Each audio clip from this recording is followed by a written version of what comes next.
Hepatitis B কীভাবে ছড়ায়? ভাইরাসটি কিন্তু একটি রক্তবাহিত ভাইরাস।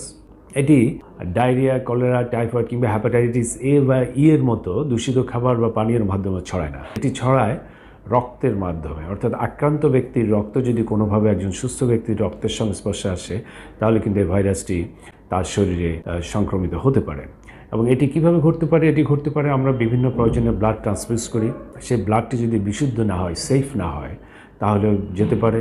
একজনের ব্যবহৃত সিরিঞ্জ, নিডল, রেজার, এমনকি টুথব্রাশ বা নেইল কাটার এগুলো যদি আমরা ব্যবহার করি তাহলে কিন্তু এই ভাইরাসটির সংক্রমণের সম্ভাবনা থাকে।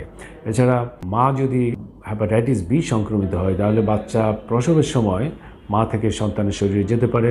একজন আক্রান্ত ব্যক্তির সাথে যদি অনিরাপদ উপায়ে যৌন সম্পর্ক গড়া হয় তাহলে কিন্তু এই ভাইরাসটা একজন থেকে একজন ছড়াতে পারে। সুতরাং এই কয়েকটি ভাবেই কিন্তু হেপাটাইটিস বি ভাইরাস একজন থেকে একজনের সংক্রমিত হয়।